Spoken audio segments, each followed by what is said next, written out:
Hola chicos, ¿qué tal? Espero que se encuentren bien. Vamos a iniciar con un nuevo tema, ¿vale? La clase pasada ya les había dicho prácticamente que estábamos ya a nada de acabar con el tema de bonos. Les había dicho que nos faltan dos temas en particular.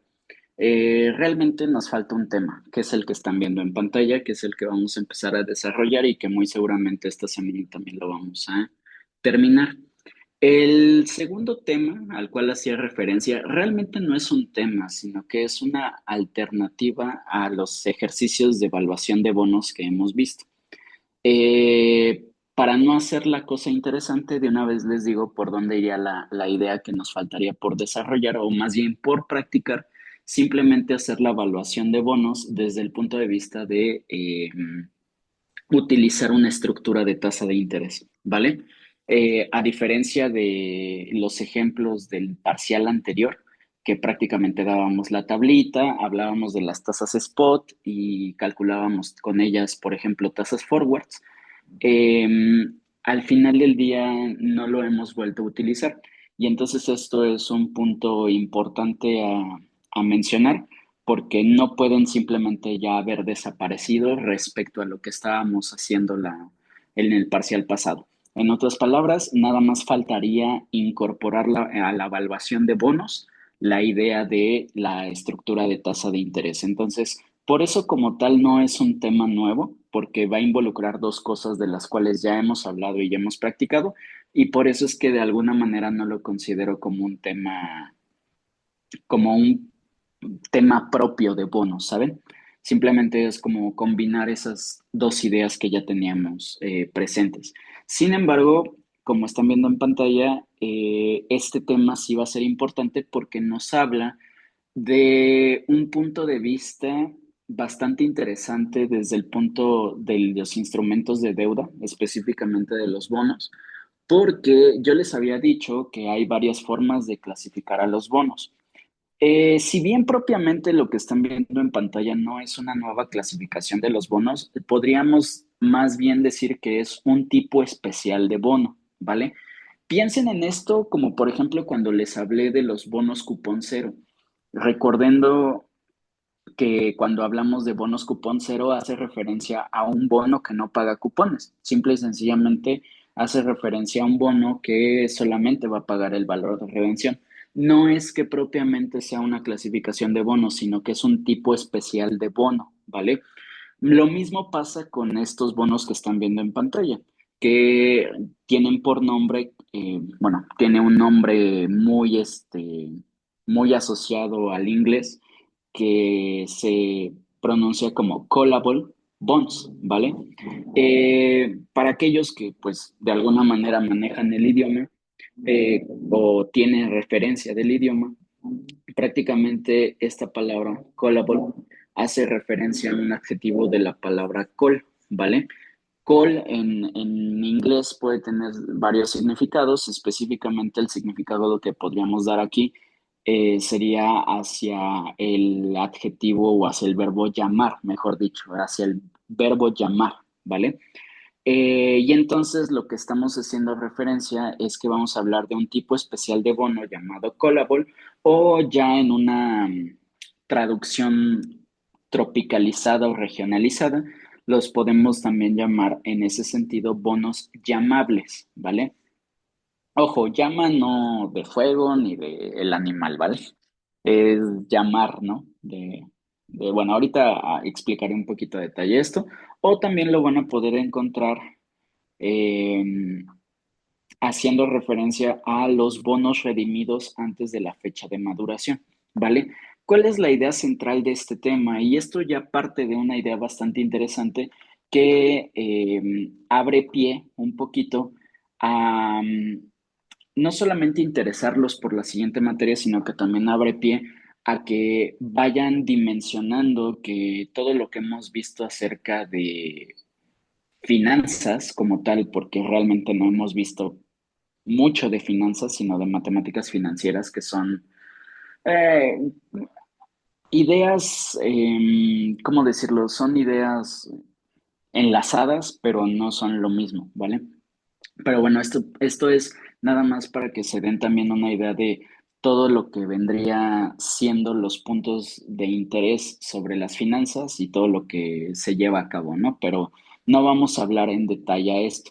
Desde este momento les hago la advertencia de que tengan mucho cuidado si es que van a buscar referencias no solamente bibliográficas de este tema en particular, sino también, y lo que es mucho más seguro en cuestión de ustedes, que vayan a buscarlo en internet o en alguna inteligencia artificial, porque al final del día este tema en particular, si lo quisiésemos desarrollar de una manera muchísimo más explícita y mucho más completa, ya involucraría cosas de finanzas más avanzadas y no solamente de eso, sino también cosas de probabilidad.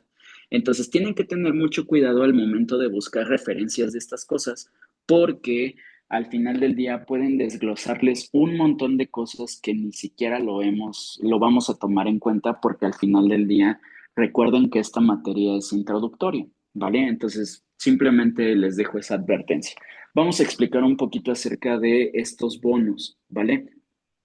Para esto hay que recordar que al final del día un bono, como ya lo mencioné, es un instrumento de deuda. Un instrumento de deuda prácticamente es una manera que tiene cualquier entidad, llámese persona, empresa, país, ¿ok? Que tiene cualquier entidad para financiarse. Recuerden, ¿qué significa pedir una financiación o tener una financiación? Básicamente es una manera formal de decir voy a pedir prestado. Necesito dinero en este momento, voy a adquirir una deuda que al final del día me va a garantizar tener dinero en el día de hoy para poder solventar económicamente los posibles proyectos que pueda tener. Y al final del día, mediante un esquema de pagos, voy a ir liquidando mi deuda. Recuerden que al final del día eso hace referencia a un instrumento de deuda, o más bien en esas ideas se basa un instrumento de deuda. Un bono es un instrumento de deuda. Ahora, aquí viene algo interesante y que de alguna manera, quieran o no, está ligado a toda la parte de la que ya hablamos en el video pasado, que era la amortización de un bono. Al final del día, nada más recapitulando, en la clase anterior hicimos la amortización de un bono, que al final del día es la amortización de una deuda. Eso ya lo habíamos platicado desde la materia anterior. Ahora, volviendo a esta idea en el cual un bono es una deuda, eh, piensen en lo siguiente, ni siquiera vamos a irnos tan formalmente o a un escenario muy complejo, tan solo imagínense nosotros, si nosotros en algún momento nosotros queremos sacar un préstamo en alguna institución financiera, que ya les había hablado de esto también en su momento cuando hablé de amortización, pero si nosotros generalmente queremos adquirir una deuda, lo ideal para nosotros, siendo en teoría personas responsables desde el ámbito financiero, pues dado que nosotros ya tenemos conocimiento que entre más tiempo pase de la deuda, más intereses voy a generar y por lo tanto más dinero voy a pagar, eh, digamos que lo más inteligente para nosotros al momento de sacar préstamos es ver si se puede negociar de alguna manera una estrategia en la cual las instituciones me permitan abonar más dinero de la cuenta, para que de esa forma, si yo tenía presupuestado, por decir, una deuda a 5 años y de repente a los 3 años yo tengo el suficiente dinero como para liquidar la deuda, pues a lo mejor las instituciones financieras con las cuales adquiero la deuda me pueden dar la posibilidad de adelantar esos pagos de tal manera que ya la deuda no se extiende 2 años más, ya la termino ahí. Creo que en ese estricto sentido nosotros ya podríamos darnos una idea, más bien nosotros ya podríamos estar de acuerdo con la idea que estoy mencionando, ¿no? Creo que tampoco es tan difícil de entender e imaginar la situación.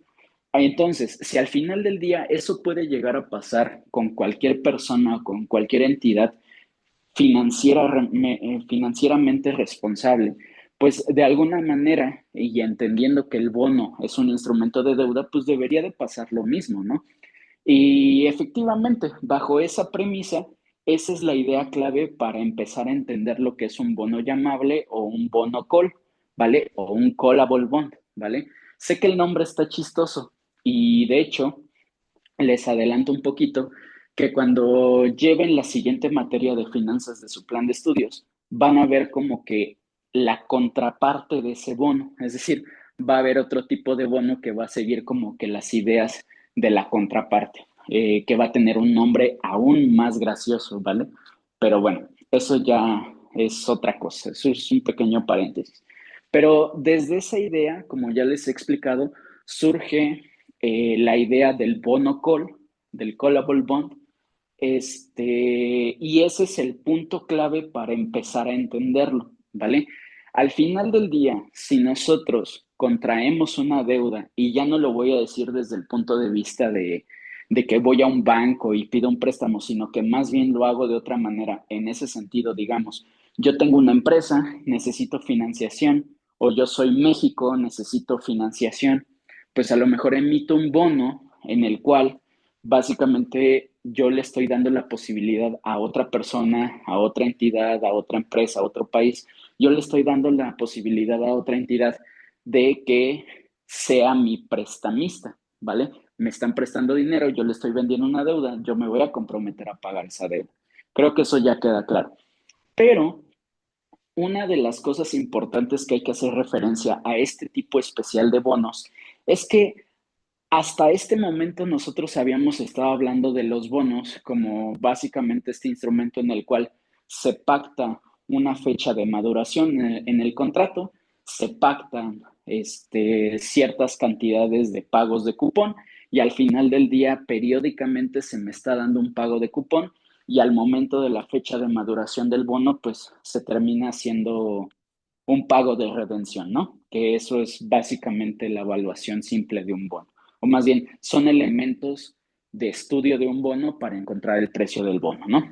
Pero aquí viene lo interesante con estos tipos de bono y por qué se estudian como que aparte. Porque al final del día, la característica principal de este tipo de bonos que los diferencia de otros es que dentro de la misma negociación del instrumento de deuda, dentro del mismo contrato, se está estableciendo, eh, podríamos llamarles, se está estableciendo una opción. No quiero usar mucho esa palabra porque la palabra opción en una terminología financiera involucra muchas otras cosas, pero vamos a decir esto. Se incluyen como dentro de la negociación, una cláusula, si lo quieren ver de esa manera, en la cual yo como persona que me estoy endeudando, es decir, yo como la persona que está emitiendo el bono, que así se dice formalmente, yo como emisor del bono, estoy añadiendo una cláusula que me va a permitir pagar mi deuda antes de la fecha de maduración. ¿Qué quiere decir esto? Pongámonos en esta idea. Yo, persona o entidad que necesito dinero, emito un bono. Este bono va a tener un cierto valor facial y yo me voy a comprometer a pagar. Hagan de cuenta que el bono se emite a 10 años. Tiene una fecha de maduración desde el día de hoy hasta dentro de 10 años.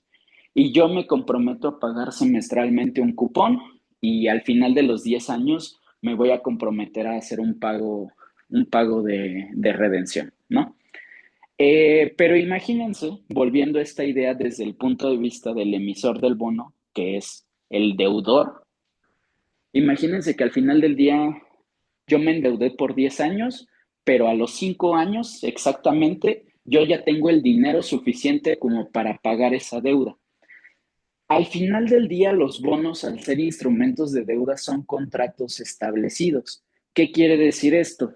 Que toda cosa que no se negocie y se firme dentro del contrato que lo establece, no se puede llevar a cabo solamente por buena voluntad o más explícitamente, y aquí me van a perdonar por la palabra, pero no lo puedo hacer porque por mis huevos, ¿no? No porque se me dio la gana lo voy a hacer. Tengo que regirme a un contrato que se estableció y que se firmó. Entonces, si yo firmé o yo negocié un bono en el cual yo me comprometo a pagar hasta dentro de 10 años, o más bien que yo me comprometo a terminar de pagar hasta dentro de 10 años, y yo no establecí estas posibilidades de poder liquidar la deuda antes, pues no hay otra forma de decirlo, ya me fregué, porque al final del día, por mucho que tenga dinero, como es un contrato formalmente firmado y establecido, yo no puedo liquidar la deuda antes. Entonces, en ese sentido, y volviendo a la idea central del callable bond, es este hecho de decir, bueno, entonces, si yo tengo la certeza de que posiblemente haciendo proyecciones financieras, rezando un Padre Nuestro, encomendándome a Diosito, ¿no? O sea, esto es un decir, ¿no? Porque obviamente tampoco son decisiones que se puedan llevar a la ligera. Pero si yo hago unas buenas proyecciones financieras y digo como de, bueno, yo sé que en circunstancias normales puedo llegar a pagar, yo puedo llegar a liquidar mi deuda hasta dentro de 10 años. Pero si todo sale bien, puedo llegar a tener mucho más dinero y puedo solventar la deuda antes. Entonces, lo que yo voy a negociar y lo que yo puedo establecer dentro del contrato antes de que se firme es que a mí me den la posibilidad de poder liquidar la deuda antes. ¿Qué quiere decir esto? En terminología financiera, la idea es que me pueden dar la opción de redimir el bono antes de la fecha de maduración. En otras palabras, un poquito más aterrizadas, yo puedo incluir la opción dentro de la negociación del bono en la cual yo puedo pagar el valor de redención antes de la fecha de maduración. Y entonces, desde este punto de vista, como pueden ver a continuación, pues tiene todo el sentido del mundo desde el punto de vista financiero, porque al final del día, si nosotros somos el deudor, o lo que es lo mismo, si nosotros tenemos la deuda establecida, lo que acabo de decir, entre más tarde en pagarla, más me va a costar porque más estoy generando intereses. Eso ya lo hemos hablado en un montón de ocasiones durante el último año, ¿vale? Entonces, ojo, aquí viene la clave del asunto. Entre más tiempo deje pasar sin liquidar la deuda, más intereses estoy generando y por lo tanto estoy pagando más dinero. ¿Qué implica eso? Que como una buena decisión financiera de manera responsable, yo puedo ver la posibilidad de liquidar la deuda antes. Y desde ese punto de vista del emisor del bono, pues todo cobra sentido. Si estamos en esa posición, vuelvo a lo mismo, lo que queremos es pagar menos. Entonces, puedo liquidar la deuda antes. El gran problema con esto, que de alguna manera medio lo separa de la situación de pedir un préstamo en un banco, es que al final del día, cuando nosotros nos estamos endeudando con un bono, es decir, cuando nosotros estamos emitiendo un bono, al final del día lo estamos haciendo con alguna otra entidad que no necesariamente sea un banco. Pero independientemente de la entidad que sea, tienen que entender esto. Al final del día, cualquier deuda involucra dos partes, al menos. Involucra el deudor e involucra el prestamista, ¿no? En lenguaje estrictamente financiero, en referencia a los bonos, involucra al emisor del bono e involucra al comprador del bono, ¿vale? Ahora, ¿por qué estoy diciendo esto? Porque todo este análisis, toda esta idea central, la estamos viendo desde el punto de vista de desde el punto de vista en el cual pues yo me estoy preocupando como persona que tiene la deuda. Pero si se dan cuenta, al final del día yo no solamente puedo verlo desde ese punto de vista, porque existe una contraparte. Y esa contraparte justamente se llama así, o hacemos referencia de esa manera, porque al final del día, si nos ponemos a pensar en un sentido muy frío y lógico, todo lo que sea beneficioso para mí como deudor es perjudicial para la otra parte como prestamista. Síganme la idea. Vamos a ponernos desde el punto de vista en el cual prácticamente vamos a pensar exactamente lo mismo, pero nosotros somos la persona que está comprando el bono, es decir, nosotros somos la persona que está prestando dinero. Si nos ponemos desde ese punto de vista, al final del día, esto lo estoy haciendo como referencia a contestar esta pregunta, ¿cómo va a afectar esto a toda la cuestión de los bonos, si nosotros nos ponemos desde el punto de vista de la persona que compra el bono o de la persona que está prestando dinero en ese sentido, entendiendo que entre más tiempo pase para liquidar la deuda, más intereses se está generando, eso desde el punto de vista del prestamista es completamente beneficioso. ¿Por qué? Porque entre más tiempo pase para que la otra persona o la otra empresa o el otro gobierno me pague, más intereses estoy generando y desde mi punto de vista que estoy prestando dinero, eso se traduce a que estoy teniendo más rendimientos, ¿vale? Entonces, vean, aquí es una de las primeras discusiones que podemos hacer que vuelve interesante todo este rubro de las finanzas, porque hay que entender que no en una situación financiera no solamente existe una parte, existen varias. Y si no tomamos en cuenta ambas partes o todos los puntos de vista, al final del día pueden llegar a suceder, no sé cómo decirlo, lo voy a decir ahorita en primera instancia, pueden llegar a suceder desgracias, pero no se queden con esa connotación negativa porque realmente no es que siempre ocurran desgracias. Depende del ojo de quien mire, ¿no? En algunas situaciones puede ocurrir una desgracia y desde la contraparte puede existir un milagro, ¿no? Vamos a llamarlo de esa manera. No me quiero adentrar en esos detalles porque al final del día esos ya son detalles que pueden llegar a comprender de una mejor manera en la siguiente materia. Sin entrar más a detalles, siguiendo esta misma idea, pues vuelvo a lo mismo. Persona que se está endeudando, entre más tiempo deje pasar, más intereses está generando y por lo tanto está pagando más, cosa que no le conviene. Mientras que a la contraparte, persona que presta el dinero, entre más tiempo le tarden en pagar, más rendimiento se está generando, ¿no?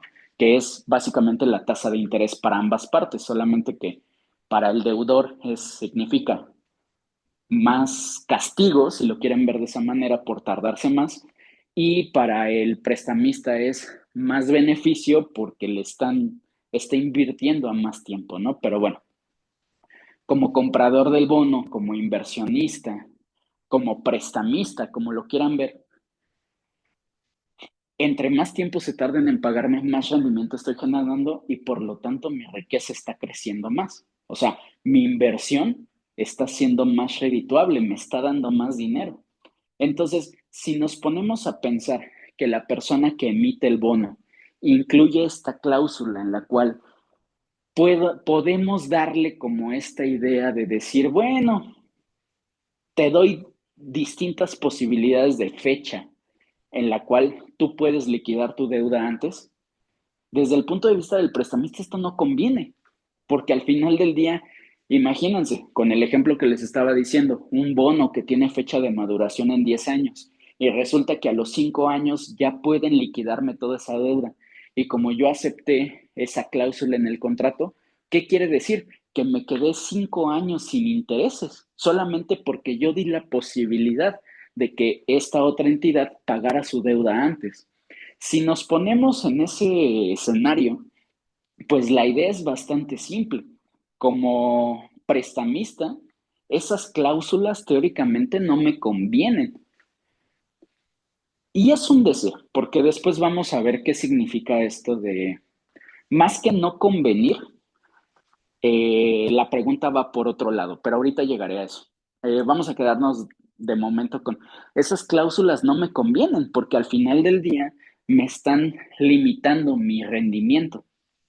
Y entonces, si se dan cuenta, pues ahí ya surge un problema bastante marcado, porque si nosotros, bueno, más bien si el contrato del bono establece esa posibilidad para el emisor, para el, para el prestatario, ¿vale? Para el deudor, vamos a decirlo así, si establece esas opciones, pues como que uno diría, oye, pero eso es como una ventaja, ¿no? Eso es como una ventaja para el deudor. ¿Por qué entonces yo como inversionista voy a aceptar eso sin más? Y si se dan cuenta, esta idea es básicamente lo que nos permite entonces tener un punto de partida para hablar más a detalle de los callable bonds, porque al final del día vuelvo a lo mismo. Si yo estoy poniendo estas ventajas en el contrato, más bien, si yo estoy poniendo estas cláusulas en el contrato, pudiera parecer que al final del día solamente estoy beneficiando al deudor y eso como prestamista a mí donde me deja. Entonces, como que necesitaríamos en ese sentido, si lo queremos ver como una balanza, necesitaríamos no me gustaría llamarle compensación, pero vamos a utilizar esta palabra en este momento en particular nada más. Deberíamos que, si lo ponemos en una balanza, deberíamos de tener una compensación nosotros como prestamistas desde el punto de vista en el cual yo estoy aceptando esas cláusulas, ¿vale? Porque pues aquí se ve gráficamente, ¿no? Como lo están viendo en pantalla, pagas menos intereses, por lo menos pagas, por lo tanto, perdón, pagas menos deuda, pues hay un deudor feliz, pero al final del día eso se traduce a que el prestamista recibe menos intereses, por lo tanto genera menos rendimiento y tenemos una contraparte triste o enojada, ¿no? Entonces vuelvo a lo mismo. En ese sentido, necesitaríamos como verlo como una especie de balanza y si incluyendo estas cláusulas, como que la balanza se inclina como hacia este lado, necesitamos una idea clave para medio compensarlo de este lado, ¿vale? Y aquí podríamos entrar en un debate y es la parte en la cual creo que es una de las desventajas que esta clase en particular esté en video, pero aquí podríamos tener un debate, una lluvia de ideas de, entonces yo como prestamista, ¿qué me gustaría, qué me gustaría recibir como en compensación para que esa balanza se vuelva a equilibrar? ¿Vale? Y aquí muy seguramente todos podríamos tener ideas preliminares entre los beneficios y demás y bla, bla, bla. Y las ideas pueden ser desde lo muy simple hasta lo más rebuscado y seguramente tendrían un cierto punto de vista lógico, un cierto punto de vista bueno desde la parte lógica. Pero sin entrar a más detalle para ir directo al grano, una forma en la que podríamos, bueno, aquí como ya les mencioné, esto puede beneficiar, pudiera parecer que beneficia al deudor, no al prestamista. Una forma para compensar ese hecho o la idea básica como y muy simple para compensar ese hecho, pues podría ser simple y sencillamente te voy a pagar menos, te voy a pagar menos dinero en ese sentido, porque al final del día, si yo te estoy dando la opción de que tú me pagues la deuda en fechas anteriores a la fecha de maduración, lo cual te beneficia para generar menos intereses, entonces quizás lo que a mí me importaría es pagar un precio menor al cual yo normalmente pagaría si yo tuviera la certeza de que vas a cumplir con todo el tiempo de la deuda.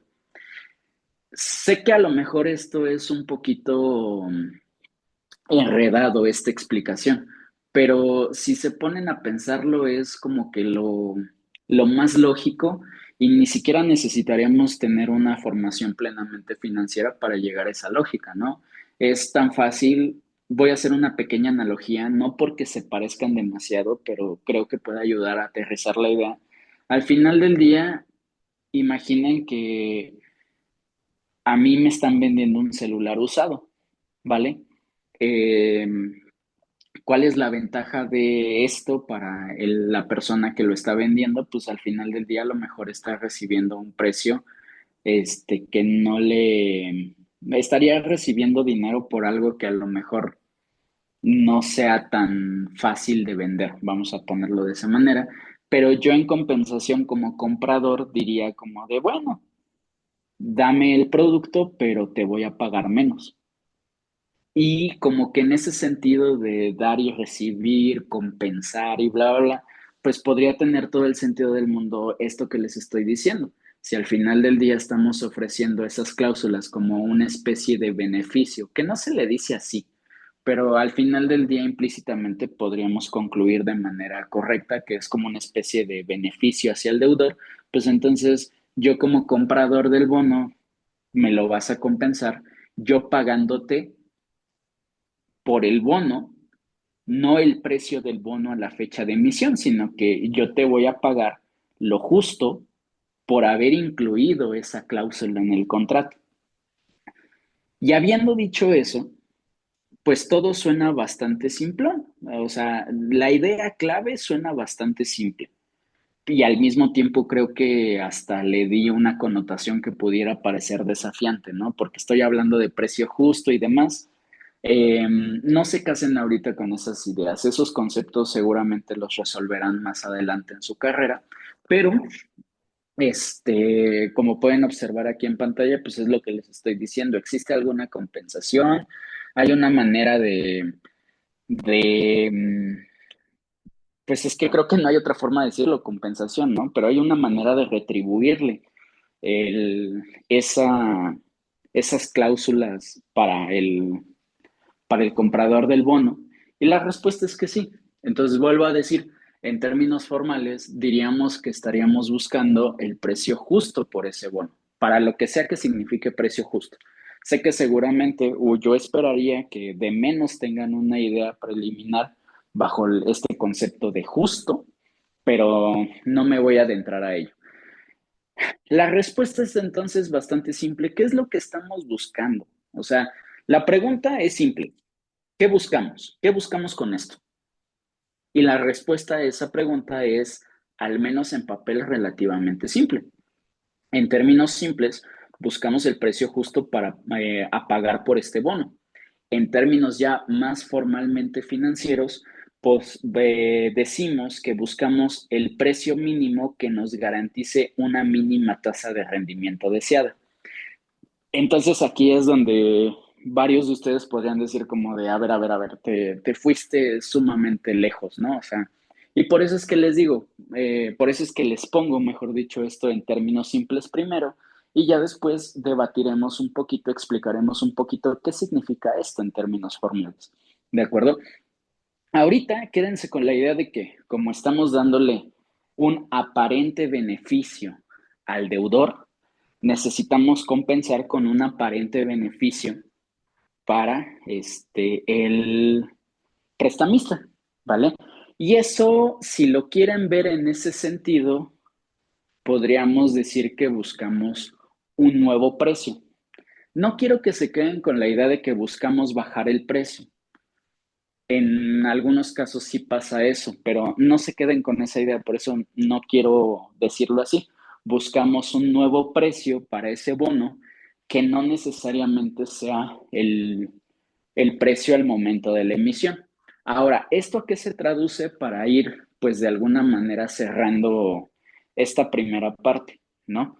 Como pueden observar, aquí abajito tengo un ejemplo en el cual pues lo voy a explicar a detalle, pero yo creo que eso puede ser en un siguiente video, para que de menos aquí ahorita queden asentadas las ideas. Eh, entonces, ¿a qué se traduce esto? Matemáticamente hablando, lo que nosotros sabemos hacer hasta este momento es calcular este precio, que sabemos que es el valor presente de todos los flujos de efectivo. Ya tenemos dos fórmulas, voy a poner la primera fórmula que vimos. Esto sería FR por la anualidad de N pagos más el valor de redención traído a valor presente, ¿de acuerdo? Esto es lo que sabemos hacer. Esto es el precio del bono, pero no cualquier precio del bono. Es el precio del bono al momento de la emisión. Ahora, lo otro que sabemos hacer ahora es sacar el precio del bono en cualquier otra fecha que no sea la de emisión.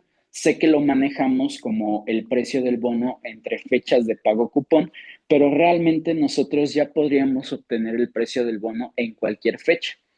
Entonces, esas dos ideas son relevantes para lo que vamos a hacer a continuación, porque lo que ahora vamos a buscar no solamente va a ser un nuevo precio que no sea el precio en la fecha de emisión, sino que vamos a buscar un precio muy específico de este bono, de tal manera que como yo soy prestamista y yo necesito garantizar un cierto rendimiento, este precio del bono me va a garantizar ese rendimiento. Ahora, no quiero acabar este video sin antes tratar de mencionar, tratar de explicar qué significa esto. Voy a tratar de ponerlo en términos simples. Al final del día, piensen que si yo pago por el bono, o sea, si yo saco el precio del bono al momento de la emisión, estoy trayendo a valor presente todos los flujos de efectivo. Eso ya lo vimos, no voy a explicar más a fondo de eso. Pero eso de alguna manera, ese cálculo, ya teniendo en cuenta que existen este tipo de cláusulas para el deudor, ese precio estaría muy mal calculado. Yo no diría por qué estaría mal calculado. Simple y sencillamente porque al final del día, ese precio estaría contemplando que te van a hacer todos los pagos de cupón y que te van a dar el valor de redención específicamente en la fecha de maduración del bono. Entonces, vean la inconsistencia del asunto, que espero que eso quede claro. Si yo pago por ese bono el precio a la fecha de emisión, yo no estoy contemplando esas cláusulas que tiene el deudor. Y si al final del día yo pagué por el bono el valor presente de todos esos flujos de efectivo, vamos a seguir con el ejemplo que les acabo de decir. Supongamos que yo por el bono a 10 años saqué el valor presente de todos los flujos de efectivo y pagué eso por el bono. Pero ahora resulta que me liquidaron el bono a los 5 años. ¿Eso qué quiere decir? Eso quiere decir varias cosas. La primera quiere decir que fueron 5 años en los cuales no me pagaron cupones porque liquidó la deuda antes. Entonces, de entrada, eso ya me está haciendo perder dinero. Me está haciendo perder dinero porque yo pagué un cierto precio esperando que se me pagara durante 10 años. Si nada más se me pagó durante 5 años, quiere decir que pagué más dinero del que estoy volviendo a recibir. Por lo tanto, ya perdí dinero. La segunda cosa, como el valor de redención se está pagando, digamos, al final del año 5 y no al final del año 10 como estaba pactado, eso también me está dando menos dinero, porque ese valor de redención acumuló menos intereses y por lo tanto me están pagando menos. Y esto sigue, si no lo ven tan claro, nada más piensen en la idea de lo que les había dicho, en la línea del tiempo. Entre más a la izquierda estén las cantidades, menos valen. Mientras que entre más a la derecha estén las cantidades, más valen, ¿no? Esto bajo un esquema de interés compuesto, obviamente, ¿no? Pero esa es la idea. Al final del día, si a mí me pagan el valor de redención en una fecha anterior, generó menos rendimientos, por lo tanto estoy perdiendo dinero, ¿vale? Eh, entonces vean, por donde lo podamos argumentar, en todas las situaciones está perdiendo el prestamista, porque prestó más dinero del que le están devolviendo. Y esto no solamente es un tema importante, sino que al final del día, nosotros si prestamos dinero, estamos contemplando que vamos a generar un cierto rendimiento durante un cierto tiempo. O sea, tenemos una especie de idea en la cual nosotros sabemos cuál es la tasa de rendimiento que nos van a dar. Si al final del día me pagan menos, quiere decir que esa tasa de rendimiento pactada no se cumplió. ¿Sí? Entonces, la idea, ya para ir cerrando este video en particular, la idea es relativamente simple. Ya habiendo establecido que no puedo pagar el precio del bono al momento de la emisión porque entonces perdería dinero, el siguiente punto clave a establecer es, entonces, yo como prestamista tengo que estar preparado y este es, ojo, el punto clave de este video. Yo como prestamista tengo que estar preparado ante el peor escenario posible para mí. ¿Qué significa el peor escenario posible? Eso quizás quede más claro en los siguientes ejemplos que explicaré, pero el peor escenario posible para mí es en donde se me pague el menor rendimiento posible. Es decir, que es el punto en el cual más le convenga a la contraparte pagar. En otras palabras, yo tengo que encontrar el precio de ese bono pensando en el peor escenario posible para mí, porque eso sería, pues, digamos, lo que te voy a pagar por tener un mínimo rendimiento. Sé que a lo mejor esto es de alguna manera enredado, pero vuelvo a repetir, al final del día con los ejemplos creo que puede llegar a quedar un poquito más claro. El punto clave de esto es, y quédense con esta idea, que es con la que voy a cerrar esta clase. El punto clave aquí es, yo como prestamista, si estoy prestando dinero, valga la redundancia, yo necesito asegurar una mínima tasa de rendimiento. Es decir, ¿cómo me protejo, entre comillas, ante el peor escenario posible? Asegurando una mínima tasa de rendimiento. Esto en la práctica, ¿cómo puede llegarse a pensar? Si yo te voy a comprar este bono, por decir un ejemplo muy de cifras al azar, si yo te voy a comprar este bono en el cual tú tienes esta opción de liquidarla a la deuda antes, entonces yo te voy a pagar por ese bono la cantidad que me asegure que al menos en todo ese, que al menos en toda esa deuda, yo voy a generar un 10% de interés, por ejemplo. Analicen esta idea, porque esa es la idea clave, ¿vale? Pero bueno, vamos a dejarlo por hoy hasta aquí. Ya en las siguientes clases empezaremos a ver los ejemplos que pueden asentar de una mejor manera esta idea. Los veo después.